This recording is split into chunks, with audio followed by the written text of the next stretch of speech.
For generations of Americans, Roy Rogers was more than just a cowboy. He was a symbol of a simpler, more optimistic era.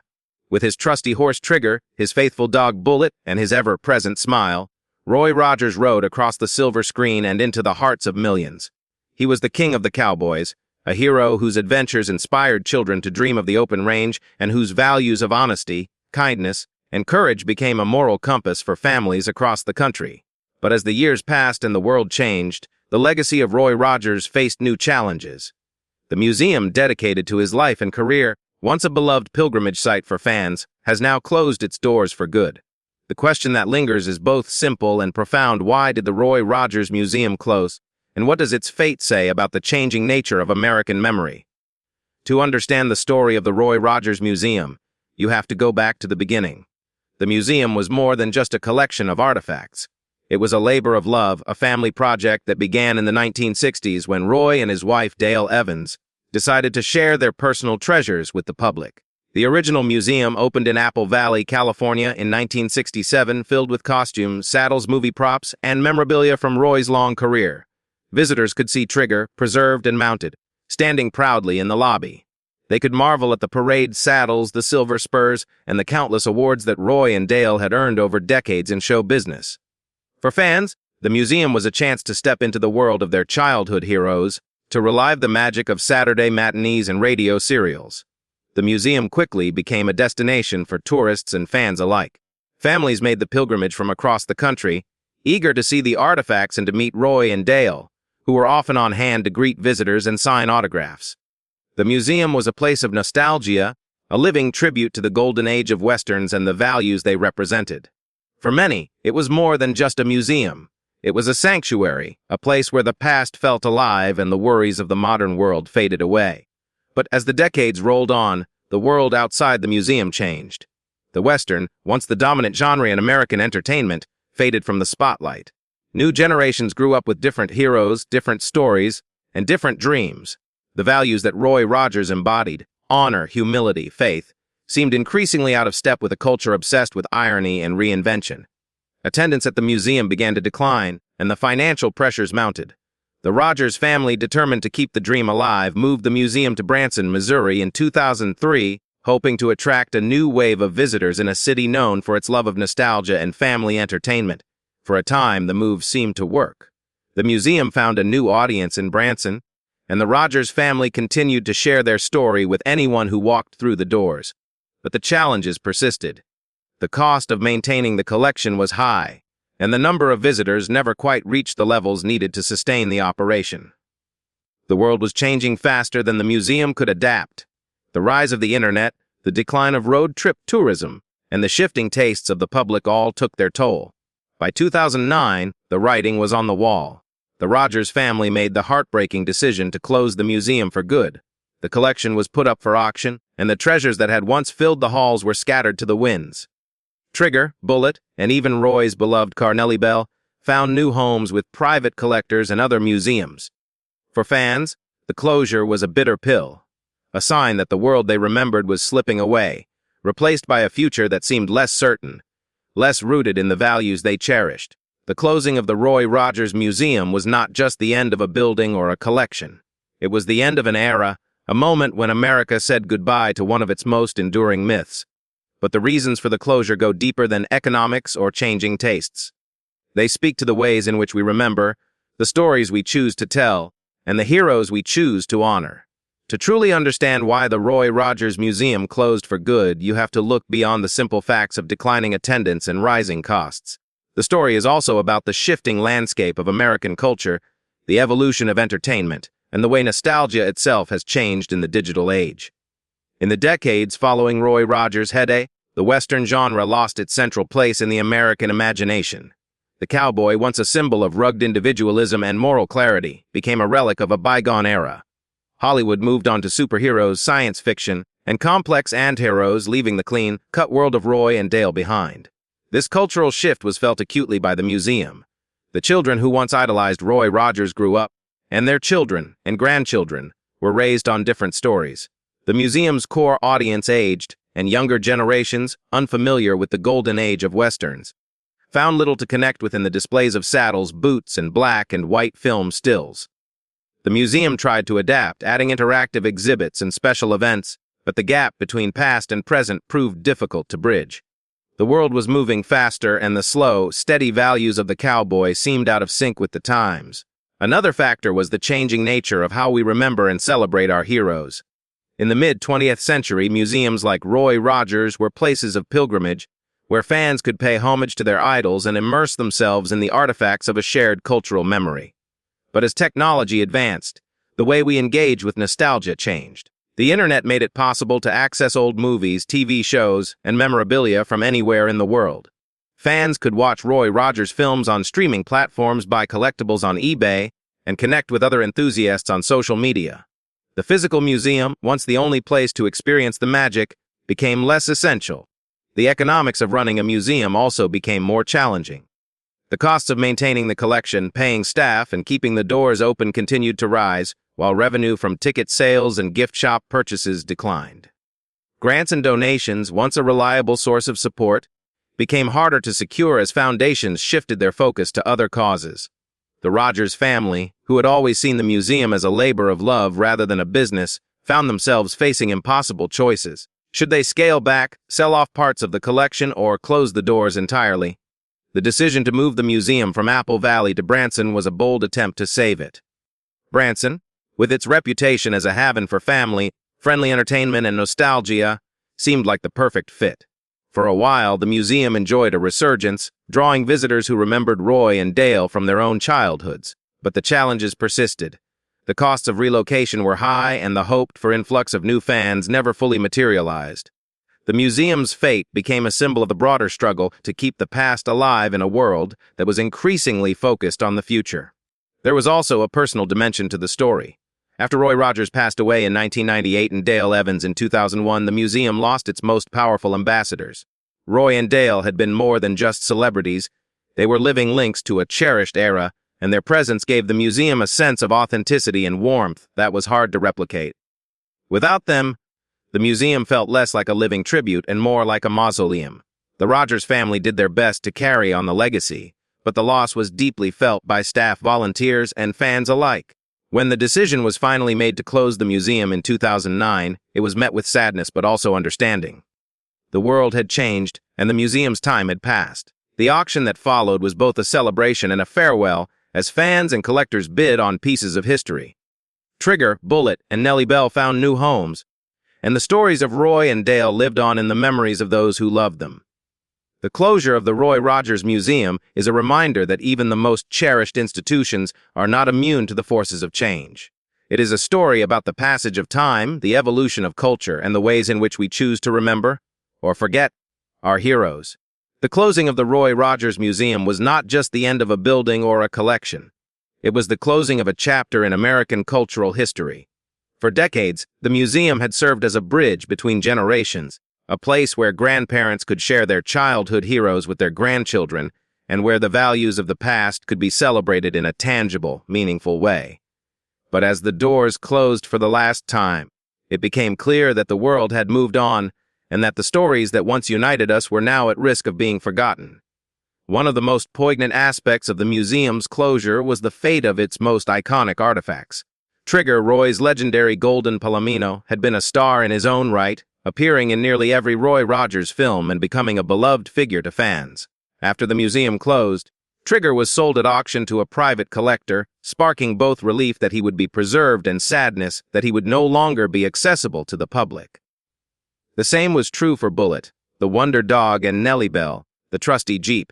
These symbols of a bygone era were scattered, their stories now told in fragments rather than as part of a unified whole. For the Rogers family, the decision to close the museum was heartbreaking but necessary. They had poured their hearts into preserving Roy and Dale's legacy, but the financial and emotional toll had become too great. The family faced criticism from some fans who felt betrayed by the closure, but most understood that the world had changed in ways that made the museum's survival impossible.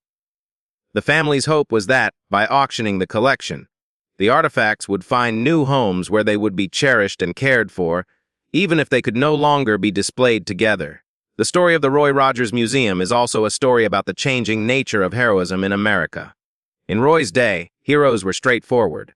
Good guys wore white hats, bad guys wore black, and the line between right and wrong was clear. Roy Rogers embodied the virtues of honesty, kindness, and courage, and his movies offered a vision of a world where justice always prevailed. But as American culture evolved, our heroes became more complicated. The rise of anti-heroes, the questioning of traditional values, and the growing awareness of the complexities of history all contributed to a shift in the way we see the past. This shift was reflected in the museum's struggle to stay relevant. Younger generations, raised on a diet of superheroes, science fiction, and reality TV, found it harder to connect with the world of Roy Rogers. The museum tried to adapt, offering educational programs and interactive exhibits, but the gap between the world of the cowboy and the world of the internet was hard to bridge. The values that Roy and Dale represented, while still cherished by many, felt increasingly distant in a society that was moving faster and becoming more fragmented. Yet, even as the museum closed its doors, the legacy of Roy Rogers endures. His films and songs are still available to anyone who seeks them out, and his influence can be seen in the countless westerns, country songs, and family-friendly entertainers who followed in his footsteps.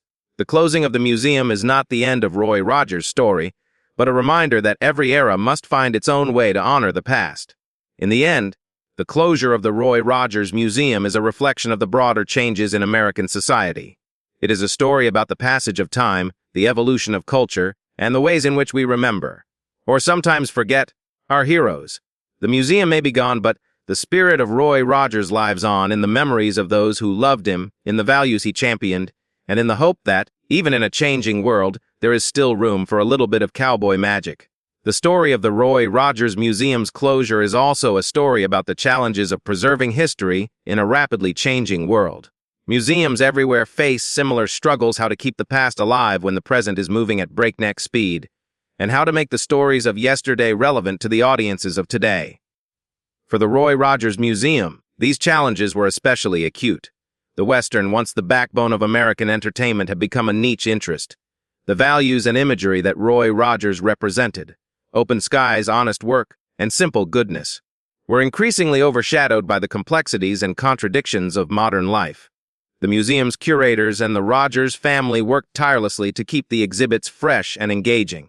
They hosted special events, invited guest speakers, and even brought in school groups to teach children about the history of the American West.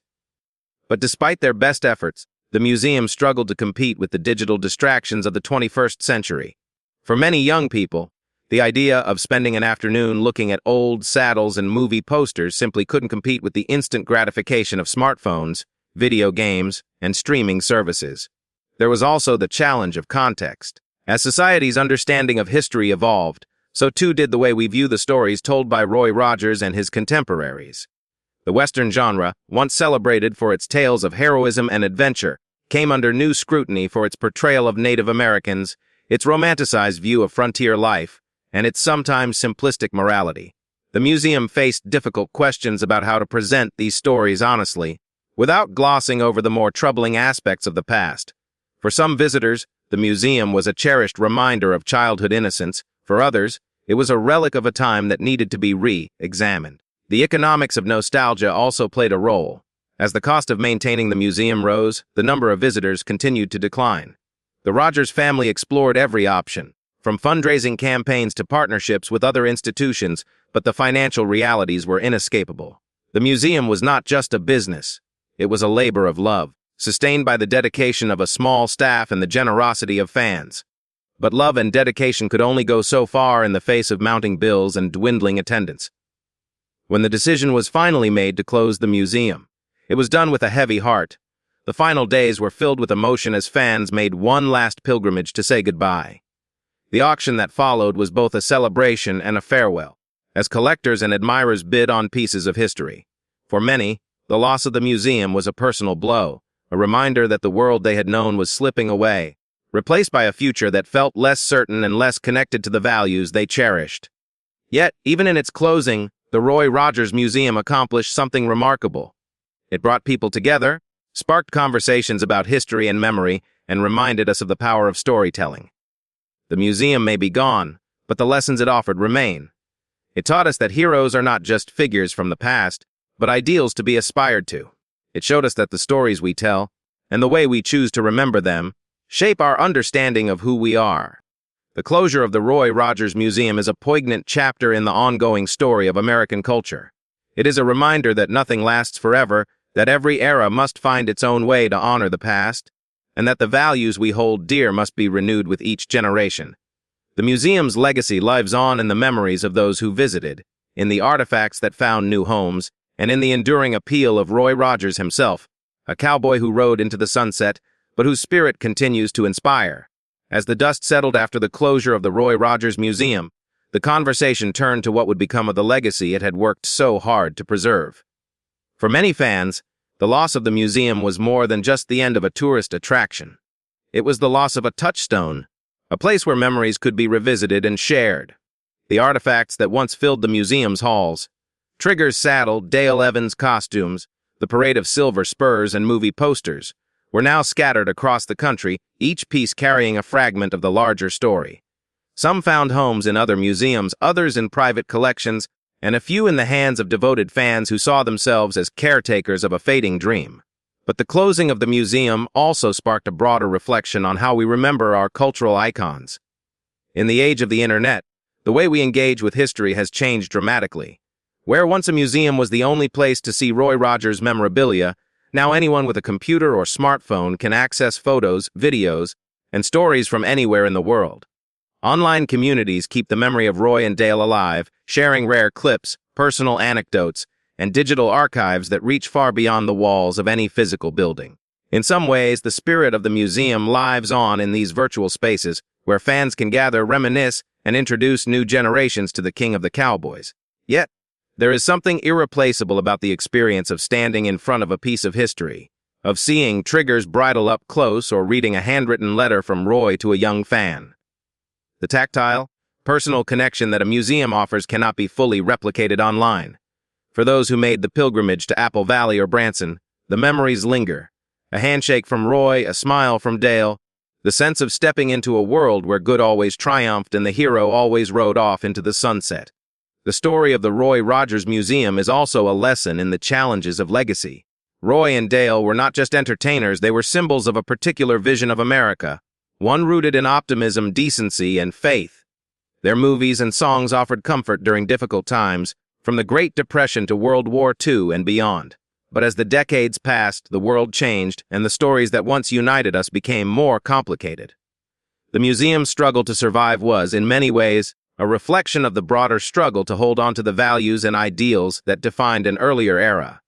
For the Rogers family, the closure of the museum was both an end and a beginning. Freed from the burdens of running a physical institution, they found new ways to honor Roy and Dale's legacy. They supported educational programs, donated artifacts to other museums, and worked to ensure that the stories of the king and queen of the cowboys would not be forgotten. Their efforts remind us that legacy is not just about preserving objects, but about passing on values, about teaching new generations what it means to be brave, kind, and true. The closing of the Roy Rogers Museum also invites us to think about the future of memory itself. In a world where change is constant and the past can feel increasingly distant, how do we keep our stories alive? The answer, perhaps, lies in the very spirit that Roy and Dale embodied: resilience, adaptability, and a belief in the power of storytelling. The museum may be gone, but the lessons it offered remain as relevant as ever. We honor the past not by clinging to it, but by finding new ways to carry it forward, by sharing stories, living out the values we admire, and remembering that every generation has its own heroes to celebrate. As we look back on the life and legacy of Roy Rogers, the closing of his museum stands as a bittersweet milestone. It marks the end of an era, but also the beginning of a new chapter, one in which the spirit of the cowboy lives on, not just in artifacts and exhibits, but in the hearts and memories of those who refuse to let the story end. In the final analysis, the closing of the Roy Rogers Museum is about more than the loss of a building or a collection. It's about the evolution of American identity and the way we choose to remember our past. The museum's story is a microcosm of the broader changes that have swept across the country over the last half-century. As the world has grown more complex, the simple certainties of the cowboy era have given way to new questions, new challenges, and new ways of understanding who we are. For many, the museum's closure was a moment of mourning, a farewell to a time when heroes were clear-cut, when good and evil were easy to tell apart, and when the world seemed a little more innocent. The loss was felt not just by fans of Roy Rogers, but by anyone who has ever looked back with longing on the stories and values that shaped their childhood. The museum was a place where those memories could be revisited, where the past felt close enough to touch. Its absence leaves a void that cannot be filled by digital archives or online forums, no matter how rich or detailed they may be. Yet, the story does not end with the closing of the doors. In many ways, the spirit of Roy Rogers is more alive than ever. His films and songs continue to inspire, his values continue to resonate, and his legacy continues to be celebrated by those who believe in the enduring power of kindness, courage, and hope. The artifacts that once filled the museum's halls are now scattered across the country, each one a piece of a larger puzzle, each one carrying a story that is waiting to be told. In private homes, in other museums, and in the hearts of fans, the memory of Roy Rogers lives on. The closing of the museum also serves as a reminder of the importance of adaptation. The world is always changing, and the ways we remember and honor our heroes must change with it. The Rogers family, faced with the painful decision to close the museum, chose to focus on what mattered most, preserving the values and stories that made Roy and Dale beloved by millions. They found new ways to share those stories, supporting educational initiatives, donating artifacts, and encouraging fans to keep the legacy alive in their own lives. In a sense, the end of the museum is not a defeat, but a transformation. It is a passing of the torch from one generation to the next, a challenge to find new ways to celebrate the past while embracing the future. The lessons of Roy Rogers, about honesty, bravery, and the importance of doing the right thing, are as relevant today as they were in the days of black and white westerns. The world may have changed, but the need for heroes has not. For those who made the pilgrimage to the museum, the memories remain vivid. The sight of Trigger in the lobby, the sound of Roy's voice singing, "Happy Trails," the feeling of stepping into a world where anything was possible. These are the moments that endure, long after the exhibits have been packed away. The museum may be gone, but the impact it had on those who visited is lasting. It sparked imaginations, inspired dreams, and reminded us all of the power of a good story well told. As we look to the future, the closing of the Roy Rogers Museum invites us to reflect on what we choose to remember and how we choose to honor the people and values that shaped us. It is a call to action, a reminder that history is not just something we inherit, but something we create every day. By sharing stories, living out the values we admire, and passing them on to the next generation, we keep the spirit of Roy Rogers alive, not just in museums, but in our hearts and in our lives. So while the museum's doors may be closed for good, the legacy of Roy Rogers rides on. In every act of kindness, in every moment of courage, in every story told around a campfire or a kitchen table, the king of the Cowboys lives on. The museum may be gone, but the trail he blazed is still there, waiting for new generations to follow. And as long as there are those who believe in the power of hope, the story of Roy Rogers will never truly end.